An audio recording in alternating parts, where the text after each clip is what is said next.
Good day, folks. This is Greg Judy at Green Pastures Farm. Today, the topic we're going to be discussing is cedar benches. These are some benches that we made.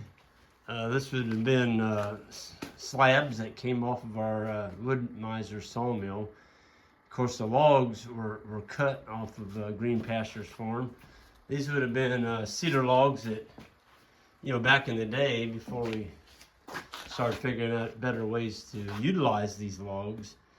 That tree would have been stuck in a hole for a corner post, or possibly, put in a habitat, for just a brush pile.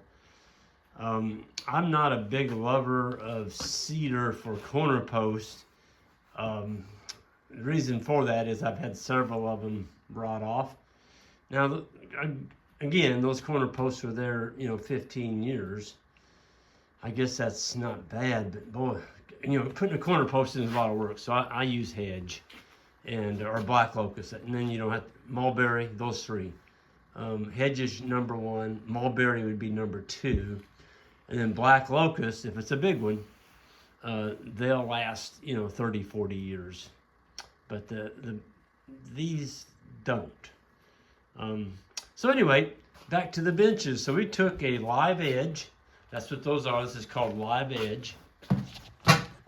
We just slabbed them. That's a big old thick slab taken off of our sawmill. This was a pretty good sized log.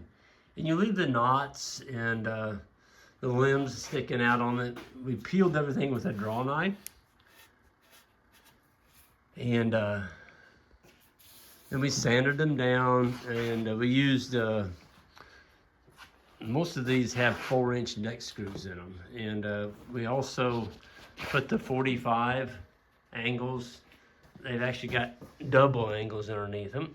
So they're heck for stout. I mean, pretty heavy person or 4 or 5 people could sit on one of these.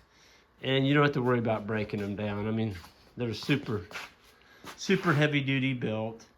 I like the live edge. It adds an attractive feature, I think, to the benches.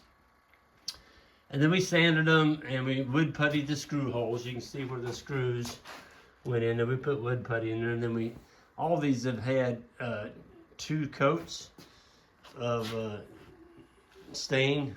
Well, it's actually like a varnish polyurethane, just to bring out the luster and to help seal them. And that's on the ends, of course, the sides. And, if they were mine, this is a bench that I wouldn't leave out in the weather. Make a great bench for a screened-in porch, or maybe if you've got a shelter out by your house that you do barbecues in. If you leave these benches out in the weather, they're going to weather. They will weather over time. Rain and freezing and snow and stuff is hard on wood. But we're going to have these at our grazing school.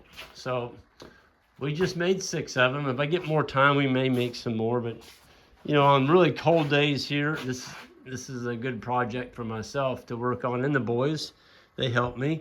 And sometimes if I don't have anything to do, I'll just come out here in the evening and kind of either, sand a little bit or peel some bark off the edges. There's quite a bit of work in, peeling all that bark off of there, especially when you run into knots or, limb sections like that. That's pretty tough getting some of that out of there. If they're smooth and they're fairly straight, they're not bad, but yeah, it makes some nice looking benches. So those are going to be at our grazing school. The beginning grazing school, they'll probably all be sold out before the advanced school. But anyway, just wanted to tell you, if you bring in a pickup truck, you might want to bring one of these home with you. Anyway, the other thing I wanted to talk about a little bit today is value added. So what we did here, folks, is we took a tree and just rough cut with the sawmill. And then we used our sander and we sanded them. And there's a big difference in sanders. I wanted to cover that a little bit. We used to use a vibrating sander, just this, what they call it, this one here, the stationary. And it's all right, but boy, this one here, this is the orbital. It's got Velcro. You just stick these things on. And this sander works all right if you can keep the darn belt on it, but the belts come off.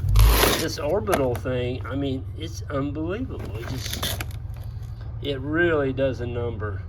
They're both about the same price. And I just fell in love with that sander. It's just the most awesome sander there is. The other thing is when you're working with cedar, you do need to use a drill bit and pre-drill. Pre-drill all your holes, because if you just sink a screw into that cedar, there's a good chance you're going to crack it, because you're running a 4-inch screw down through there, and if you pre-drill it, man, they just go together. They cinch down good. There's no cracking, where your screws are. It's just the way to do it. So I don't know. We've done several different. We use this to make some picnic tables. Of course, now we're doing the benches, and it's a good practice to take lumber and build something that you can use. So with that, the other thing, one last thing I want to cover is on the feet. We use the same, so we just took a slab and we cut the seat, or the feet. We cut the feet. We cut the feet out of the same slab so that they're the same width. So this slab was 8 foot long. No, it was longer than that. We've got a 5-foot bench here. There's 1.5 feet on each end, so that'd be 3. There's 8 feet. This thing was 8 feet long. If you cut your feet off of each end like this, they match up fairly well on the edges here. Okay, you see how that one matches up pretty well. So if you got an 8-foot log and you're cutting it, and you have an option to cut it, let's say 8'6" or 9 foot or whatever. If you cut them, I like to cut it a little bit over, so I'll go like 8'3". This will give you just enough slab. If you can find somebody to slab those out for you. And that bench seat is a full 2 inches. And we've got one here, actually 2 of those. There's that one and that one. Those are 3-inch thick. We're just playing around, seeing what works the best, but it does make an awful nice, attractive, something you can put out on your porch.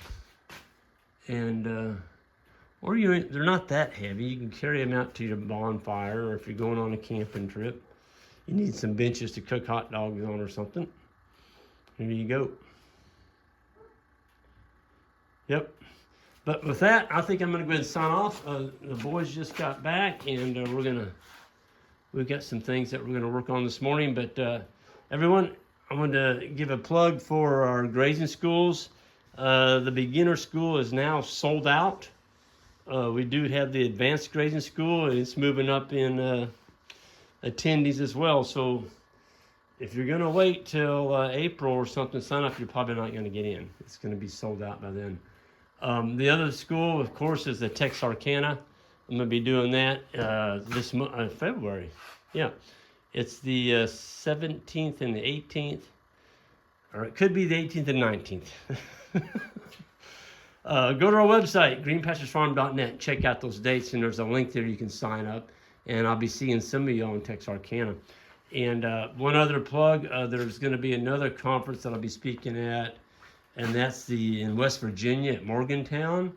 And there's going to be, it's a 2-day, I believe. They got a farm tour the day before. And so it's going to be on Thursday. Then the actual conference is on Friday and Saturday. I'll be I'm actually the keynote speaker both mornings, talking about leasing and some of the advantages in building healthy soil with ruminants. And so that's going to be a good conference. And if you've never been to Morgantown, West Virginia, my gosh, that's a beautiful area. It's just, every time I fly into Pittsburgh and drive down, it's just gorgeous. The mountains and the landscape is just beautiful around there. So the scenery. Folks, I'm going to get out of here, and everyone have a safe, happy day, and we'll see y'all down the road.